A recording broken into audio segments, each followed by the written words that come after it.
بسم اللہ الرحمن الرحیم۔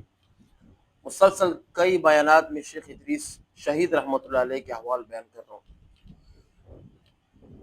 چونکہ وہ ہم سے چلے گئے نا۔ علمی سرمایہ بہت بڑا علمی بحران تھا۔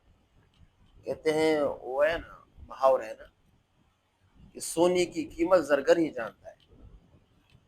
سونے کی قیمت کون جانتا ہے؟ زرگر جانتا ہے۔ ایسے ان علماء کی قیمت علماء ہی جانتے کہ اس کا کتنا بڑا نقصان، علمی نقصان ہے۔ ایسے علماء سالوں میں 100 سال میں کوئی ایک پیدا ہوتا ہے۔ یہ علماء کہتے ہیں بس اس امت کے لیے، اس علاقے کے لیے، اس صوبے کے لیے فخر تھے، لیکن افسوس ہے کہ ہم نے اس کی کیا قدر نہیں کی۔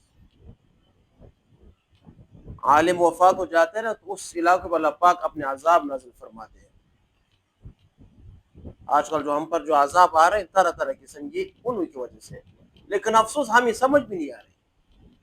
وہ کہتے ہیں کہ اللہ کی پکڑ کیسی ہوتی ہے؟ ایسی پکڑ ہوتی ہے کہ لوگوں کو سمجھ نہیں آتی کیا ہو رہا ہے۔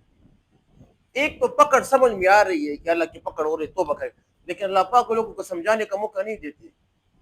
اس کو اندر دیوی کی طرح کھاتے ہیں، بس پکڑ ہو رہی ہے، کبھی یہ مسئلہ، کبھی وہ مسئلہ، کبھی یہ مسئلہ، کبھی وہ مسئلہ، بس پوری امت کو اللہ پاک۔ اصل وجہ کیا ہوتی ہے کسی کو پھر معلوم نہیں ہوتا۔ اللہ پاک اس کی عقل کو سلب کر دیتے ہیں۔ کیوں؟ نافرمانی کی وجہ سے۔ کیوں؟ ان علماء کی قدر نہ کرنے کی وجہ سے۔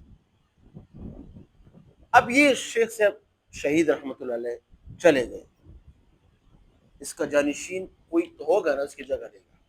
ابھی تمام علماء نے متفقہ طور پر یہ فیصلہ کیا، اس فیصلے متفق عثمانی صاحب سب شامل تھے کہ اس کا جو بیٹا ہے مولانا انیس، شیخ صاحب کا ایک بیٹا ہے مولانا انیس، اس کے دو بیٹے ہیں شیخ صاحب کے، ایک کا نام سلمان ہے، دوسرے کا نام انیس ہے۔ سلمان ڈاکٹر ہے، اس کا جو بڑا ایک بیٹا وہ ڈاکٹر ہے۔ شیخ صاحب خود ایک بیان میں فرماتے تھے کہ میں نے اس کو وہ ڈاکٹر کیوں بنایا، کیونکہ اس کی زبان میں کیا ہے تھوڑی سی مسئلہ تھا۔ زبان کیا ہوتی ہے؟ انسان کی صحیح نہیں بول سکتا، چونکہ مسئلہ تھا اور علم کے لیے زبان کا ہونا ضروری ہوتا ہے، تو اس وجہ سے خود اس نے اپنے فیلڈ چینج کر کے ڈاکٹر بنا، پوری سنت کے مطابق داڑھی، اور پورا مشہور ڈاکٹر ہے۔ اور دوسرا جو کا بیٹا ہے انیس، ماشاءاللہ والد کے نقش قدم پر اس کا درس انداز، اس کا کتاب پر مہارت، اس کا تقوی سب اپنے والد کی طرف گیا ہے۔ تو شیخ صاحب کا جانشین اس کا بیٹا قرار دیا گا۔ ابھی شیخ صاحب کی جتنی بھی کتابیں ہیں نا اس کا بیٹا پڑھائیں گے، اس کا نام ہے مولانا انیس صاحب۔ تو اللہ سے یہ دعا ہے کہ اللہ پاک شیخ صاحب کی کمی کسی کو محسوس نہ کرنے دے، لیکن کہتے ہیں شیخ صاحب تھے، بڑے بڑے ہوتے ہیں، چاہے اس کے جانشین جو بھی مقرر کیا جائے نا بڑے بڑے ہوتے ہیں، اس کا فقدان، اس کی کمی ہمیشہ انسان کو محسوس ہوتی ہے، خصوصاً علماء کرام کو۔